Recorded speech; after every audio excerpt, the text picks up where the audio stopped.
Halo semuanya, apa kabarnya? Semoga teman-teman semua di dalam keadaan sehat. Ya, bukannya dipuji atau mendapat apresiasi yang besar ya teman-teman. Penetapan Tom Lembong menjadi tersangka ya teman-teman ini malah mendapat banyak pertanyaan kritis dari DPR ya teman-teman. Termasuk pakar hukum seperti Profesor Mahfud ya teman-teman. Banyak kecurigaan bahwa penetapan Tom Lembong menjadi tersangka ini itu politis ya teman-teman karena, begitu banyak, menteri yang mengimpor gula juga tetapi itu, tidak diperiksa. Ini yang membuatnya menjadi politis dan di sini juga DPR akan mencecar ya teman-teman kejaksaan. Nah, bagaimana videonya? Coba kita simak dulu bareng-bareng. Dan sejujurnya Pak, saya jadi agak bingung itu. Tom Lembong begitu dapat simpati, tapi Jaksa Agung kita juga luar biasa hebat. Tapi di medsos kan ada tuduhan politisasi hukum, kriminalisasi hukum, kan ada itu. Nah tadi Pak Beni sebenarnya kalau boleh saya simpulkan, dia bicara objektif, tapi sekaligus membuat tantangan buat Bapak. Tidak mengkritik, tidak menyentil, malah dibalik Pak. Bapak dibebani Pak. Luar biasa Pak Beni itu. Maksud saya begini, Bapak pasti masih ingat rekam jejak Jaksa Agung Suprapto. Dan saya baca bukunya dengan baik. Saya juga baca bukunya Baharudin Lopa. Kali ini saya berhadapan dengan Bapak, saya harap Bapak tidak kalah reputasi dengan mereka. Salah satu contoh cara Jaksa Agung Suprapto ketika mau menangkap menteri. Dia telepon Soekarno, Pak saya mau tangkap menteri ini. Soekarno tidak mencampuri. Kenapa?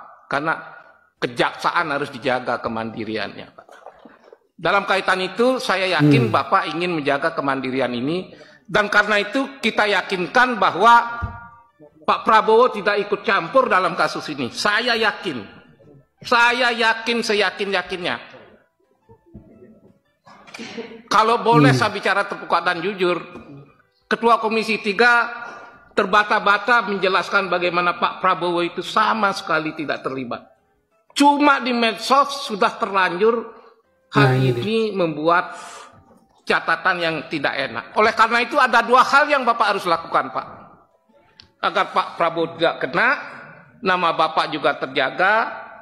Satu, Bapak kan menahan orang.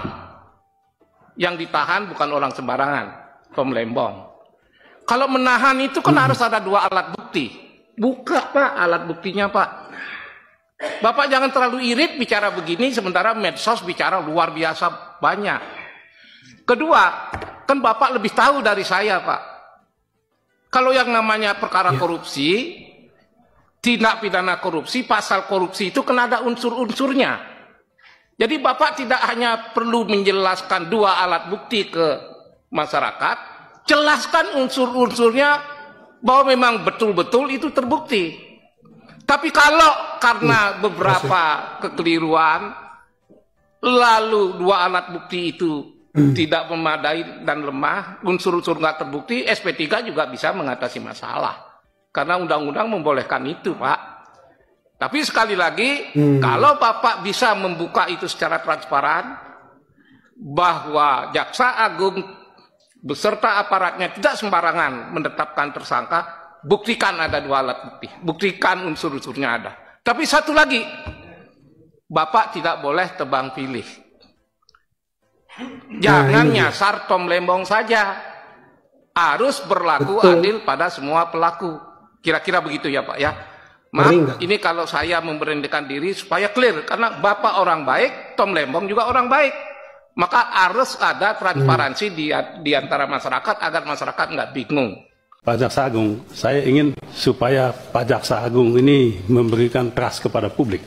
Oleh sebab itu keterbukaan itu penting. Pak Jaksa Agung bilang hanya menunggu namanya disebut-sebut kan nggak elok juga kan Pak Jaksa. Kan kita semua, saya takut publik kan nonton ini.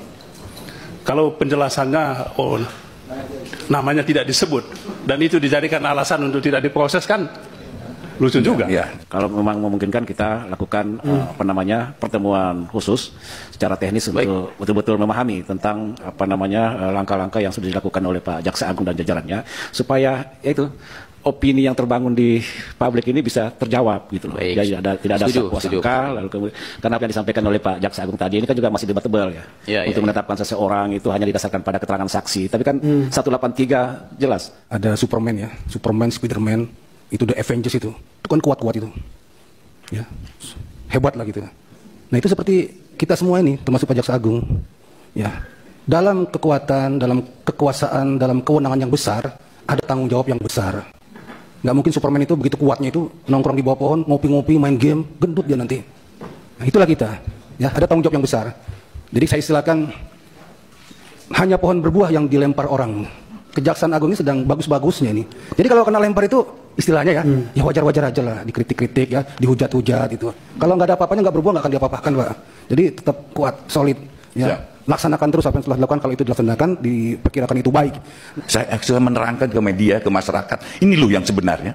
Dan bagi saya, tidak ada suatu hal yang mengganjal hati siapapun bagi saya. Kalau itu perbuatan, lakukan dan akan kami lakukan. Kita sadar bahwa dalam pidana itu ada asas bahwa bukti dalam pidana itu harus lebih terang dari cahaya. Saya pikir kita tahu semuanya. Kenapa? Karena memang bangunan hukum ini bangunan yang sangat spesifik, Pak Jaksa Agung. Tidak semua orang bisa mengakses bangunan hukum ini. Hanya orang-orang tertentu yang bisa mengakses. Oleh karena itu, penegakan hukum yang berkeadilan, humanis, akuntabel, transparan, dan modern, itu menjadi semacam harapan bagi masyarakat bahwa bangunan yang spesifik ini memang ingin dihadirkan untuk penegakan hukum yang berkeadilan. Nah, oleh karena itu dalam kasus yang disampaikan oleh saudara Rahul tadi misalnya, kasus Tom Lembong ya, yang menimbulkan banyak pertanyaan di tengah masyarakat. Bahwa dia bukan hanya satu orang Menteri Perdagangan, ada banyak Menteri Perdagangan yang juga melakukan impor. Dan tentu saja ya ada pimpinan yang di atas, dan itu juga ada rakortas dan lain sebagainya lah. Itu yang informasi yang kita dengar. Masuk ke sumber daya alam tadi yang impor gula tadi, kami merasakan, mendengarkan percakapan di publik.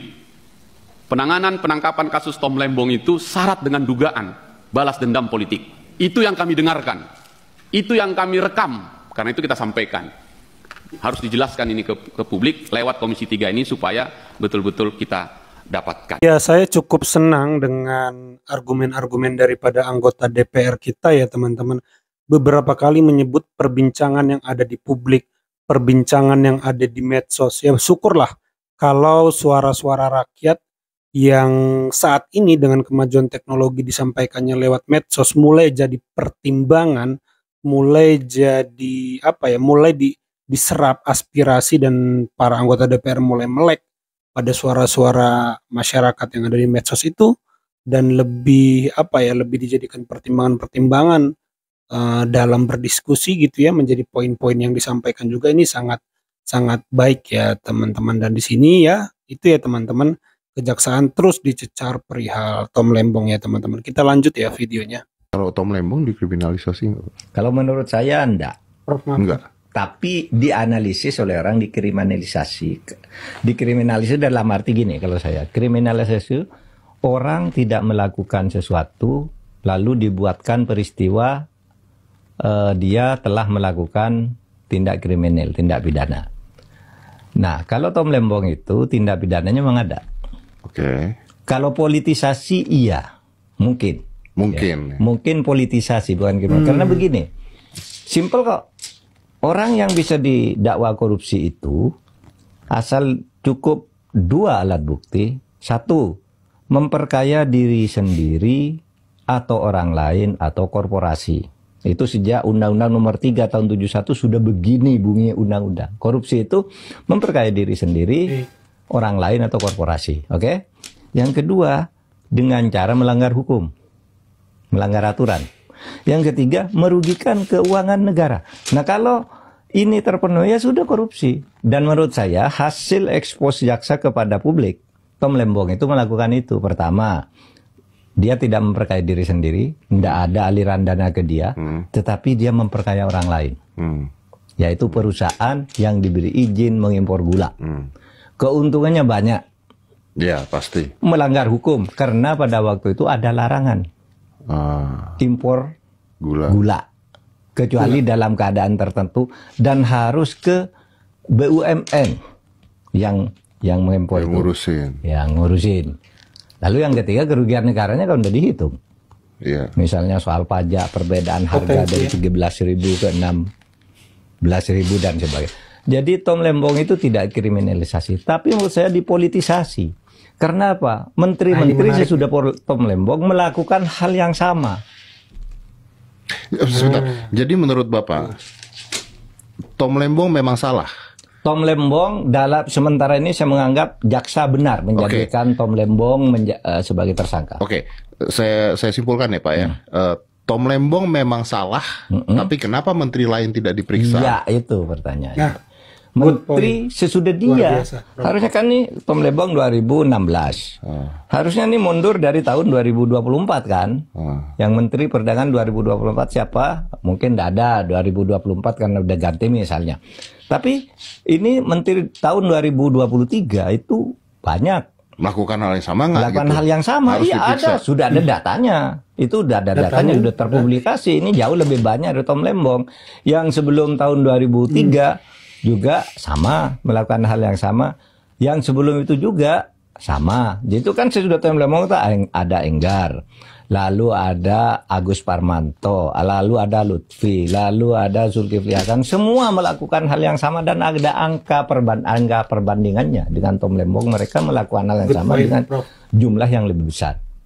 Nah, ini menteri-menteri lain yang seharusnya lebih dulu, lebih dekat dengan peristiwanya, gitu ya. Peristiwa ini kan lebih dekat, bukan lebih dulu, tapi lebih dekat dengan keadaan sekarang. Kenapa tidak ini dulu lalu berjalan mundur?